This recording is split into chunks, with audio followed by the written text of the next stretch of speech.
To guys, durog-durog tong phone na to. Testing natin kung mabubuhay pa natin. Ayan. Okay na yung phone ni mama.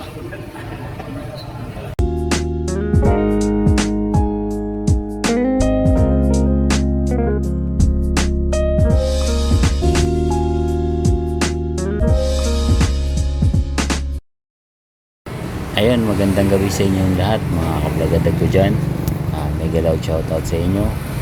Maraming salamat po sa walang sawang support at panonood ng mga video na ginagawa ko ng mga katulad nito. Ayun guys, bukas ay sana may magawa tayong cellphone at para meron kayong mga mapanood.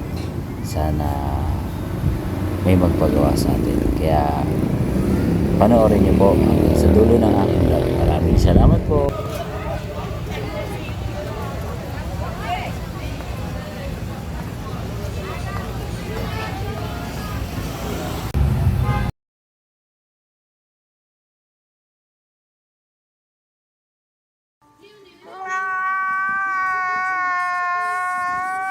Titingnan natin kung ano yung magagawa natin.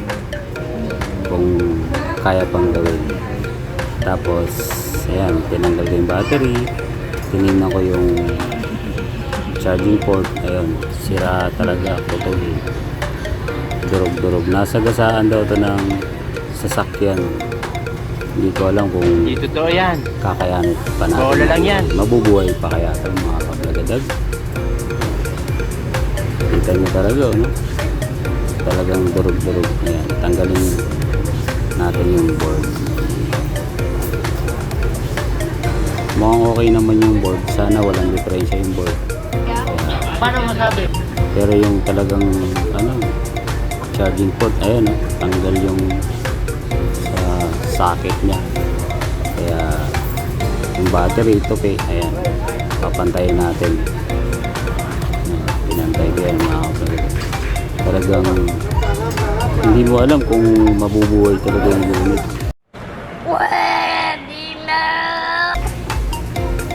Talagang kaya pa mabuo. Grabe. Tuking-tuking yung battery niya.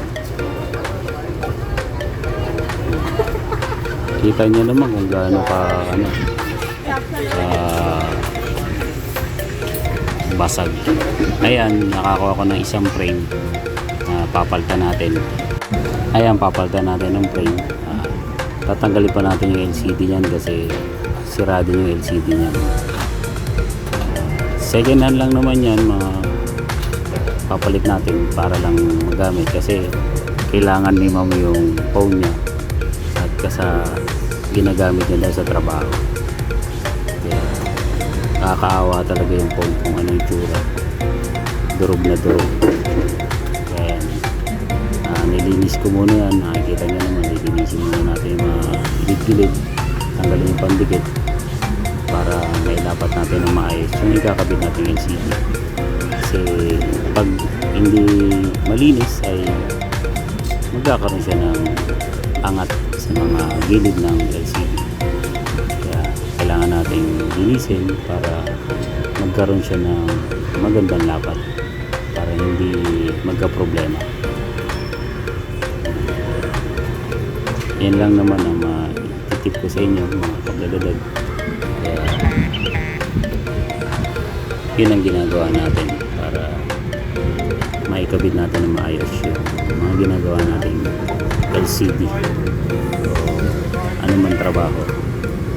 Kailangan natin malinis para maganda yung lapat, para masatisfy din naman yung mga customer natin na nagpapagawa sa atin, para hindi naman sila magkaroon ng doubt sa'yo. Nilapat na natin yung bagong LCD, kakabit natin. Pero yung board, tingin ko naman ay walang problema, naipit lang siguro. Sabi nga sana walang nangyari dun sa signal o sa camera para maganda mailapat, para matesting yan. Lagyan na natin ng battery. Lagyan na natin muna ng isang tornilyo para hindi gumalaw-galaw.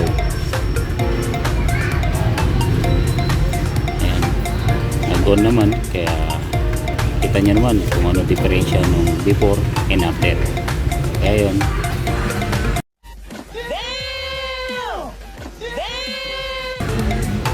ayan, pinapindot ko kay ma'am yung password niya para mabuksan natin. Okay naman mga ka-vlogadag. Salamat po sa maraming suporta at panonood ng mga video na ginagawa ko na katulad nito. At magsha-shoutout din po tayo sa mga nagpagawa sa atin. Panoorin nyo na lang po sa dulo ng aking vlog para makita nyo kung sino yung mga nagpagawa. Salamat po sa support sa lahat ng tumatangkilik kay Vlogadag Family. Kakabit na natin yung mga kanyang parts sa yung mga takip para mai-release na natin yung cellphone na pinapagawa nito. Kalahin mo bang mabubuhay pa yung phone na yun? Grabe yung tama ng phone. Sagasaan daw yan na hulog sa motor. Tapos may kasunod silang sasakyan. Kaya ayun, nasagasaan siya. At kung bago ka pa lang sa channel ko, huwag mong kalimutan na mag-like, subscribe at pakipindot mo na rin ang bell button para lagi kang updated sa mga susunod na vlog na katulad.